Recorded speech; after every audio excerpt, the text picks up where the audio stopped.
Well, hello everyone, and welcome back to another episode on Marvel's Ultimate Alliance 3.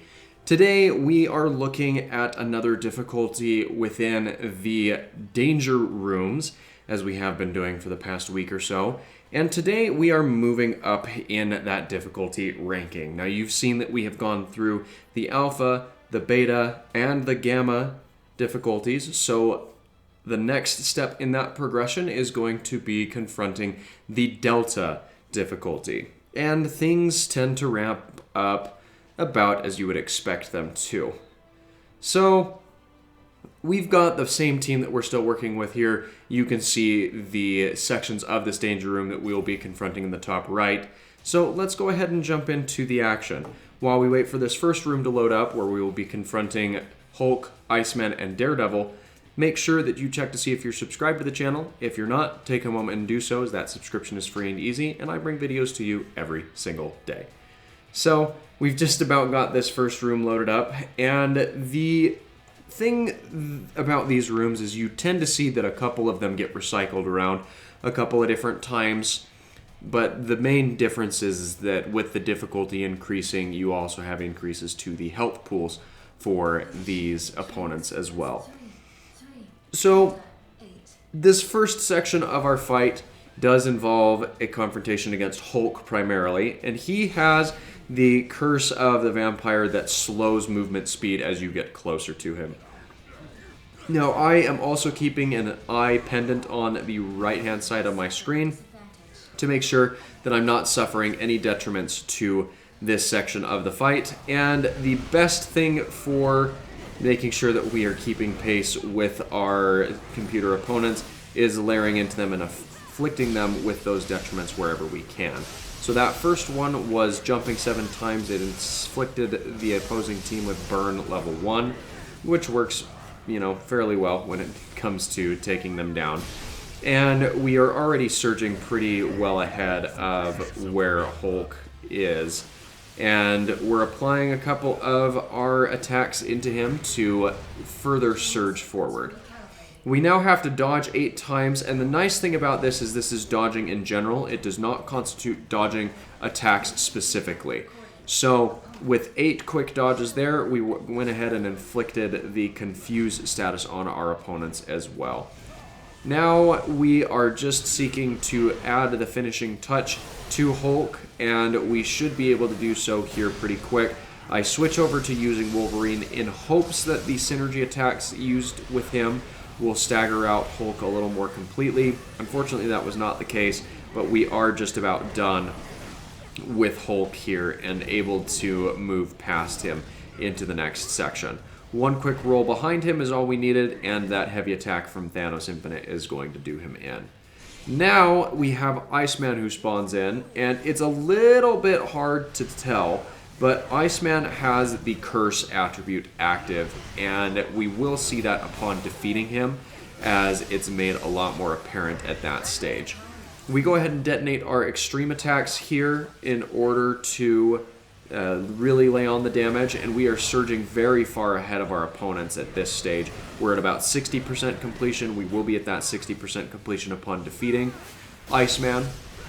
And this is the item where I had mentioned that you'll see that he had that curse attribute, because that white smoke ring that emanates out from his character model is indicative of that curse being lifted. But it's going to come right back, because the third and final character that we're facing off against is Daredevil, and he also has the curse active where it will infect members of our team when we stand in too close proximity, which can be a bit of a detriment, but it can also serve to be to our advantage. So we will go ahead and attack into Daredevil as quickly as we can. I haven't been paying a whole lot of attention to the right-hand side of the screen at this stage, but you see that just through standard gameplay, I have been meeting the parameters for afflicting my opponent with some detriments to their attacks there. I had detonated the extreme attacks with the hopes of taking a good chunk off of Daredevil's health, but unfortunately, because I was not able to detonate all 4 of them simultaneously, we did miss out on some of the damage that we could have been inflicting here. At this stage, we need to guard 6 times, and that means that we need to be holding block and have the opponent actually hit in to our block in order for that to count as guarding. So that one can be a little bit more of a nuisance, and I did not meet that criteria here. I'm also not terribly concerned because I am nearing the completion of this section of the danger room, and the opponent's not even at the halfway point. So with these extreme attacks, we are definitely going to put the finishing touches on to Daredevil. And just like that, he goes down, and we can claim our victory bonus at the end of this round to progress into round 2. Now, these ones weren't super alluring, but the one that I really did like is that second one that's listed, which is the Stagger damage boost, which means that when your opponent is staggered, you are dealing more damage to them through the attacks you lay on them, which tends to be pretty helpful, especially when it comes to facing off against the boss characters, because they tend to take a lot longer to take down, and they stagger multiple times throughout the fight. So it's definitely beneficial for you to take them on that way. But now we're moving into the second round where we need to defeat 200 enemies. You already know what we're looking for. We're going to rinse and repeat this pattern from Thanos Infinite, where we suck the opponents into the center with the gravity surge and then layer into them with either synergy attacks from our teammates or heavy attacks from Thanos Infinite. Either way, it works really well. We do go ahead and activate some of these Phoenix forces onto our teammates in order to afflict that threat Phoenix Protocol 1 over to our opponents. And this is where you see that there's the secondary objective that's popped up again, where we need to guard 6 times, which will disable the opponent's ability to revive.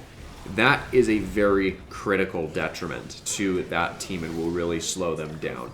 So we have officially collected 2 instances of the Phoenix Force, and now you see that with Dr. Doom I am guarding, and he has that bubble around him. We had multiple different enemies attacking into us at that point, and that really helped us out. Throwing 2 thrown objects will drain the opponent's EP, and that's a drain level 3, so it is going to go pretty quick. And at this stage, we're just looking to throttle up the attacks that we are laying on to our opponents here, because it is a race to the first 200 defeated, and we're doing quite well by that accord here. We're now going to attempt to draw this Phoenix Force with Wasp, and we have successfully done so, so we now have that Phoenix Protocol activated on our opponents yet again. And now we are going to need to do the Alliance Extreme attack, which is going to happen right here, and that will deploy the Compressor 1 against our opponents. And if I'm not mistaken, the Compressor is that piston arm that drops down from the ceiling periodically during the course of the fight. But it's not like it was that big of a deal, because we reached that 200 enemy defeated cap shortly thereafter and claimed the victory in round 2.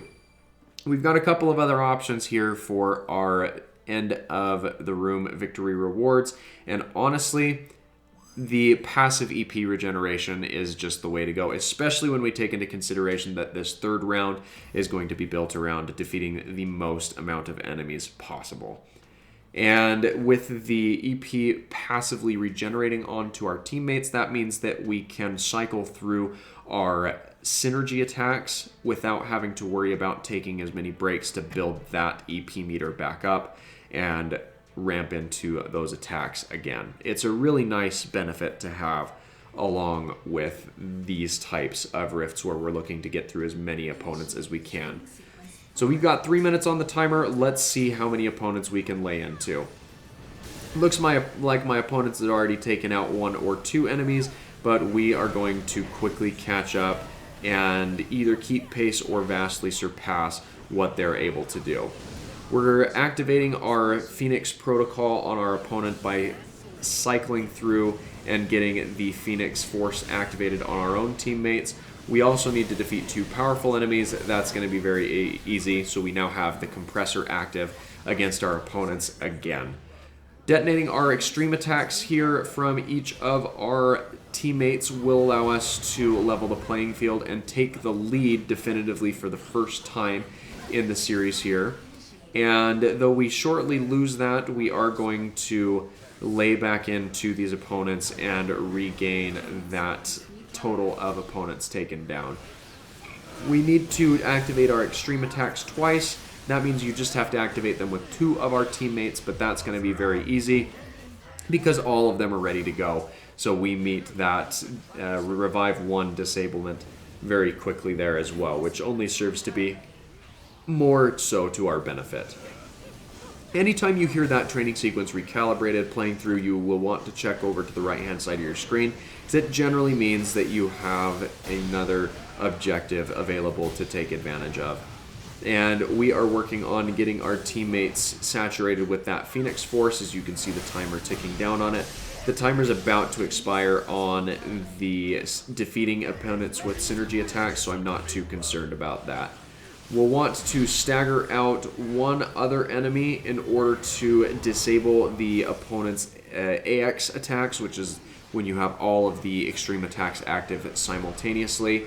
I don't know if that prevents it from happening outright, or if that simply decreases the efficiency of the attack. Either way, it's not something you want to be afflicted with. We have the other item active here, so we're going to need to stagger into these opponents, which we should be able to accomplish with the dash attack here. And we now have the objective of layering into our opponents to make sure that we can defeat them as quickly as we can. We have vastly overrun our opponents at this stage. We've got more than twice the number of eliminations that they do, and it's really just a matter of keeping up the pace as we go into these last 30 seconds here. We should have at least 1 more detonation of our extreme attacks, possibly even 2, because we do have the extreme gauge building up more rapidly due to the damage that we're dealing to the opponents that we're encountering here. And as we layer in our final attacks against these guys, we surpass the 100 enemies defeated mark, and we will be able to claim a very easy and very handy victory here, making this Danger Room Delta domination. So thanks again for watching. If you're enjoying this type of videos, please feel free to leave me a like. Don't forget to subscribe for more daily content. And we'll be back tomorrow with another episode in our Hardcore Minecraft Guide series. So I hope you're looking forward to that. Thanks again for your time, and I hope that you have an absolutely fantastic rest of your day.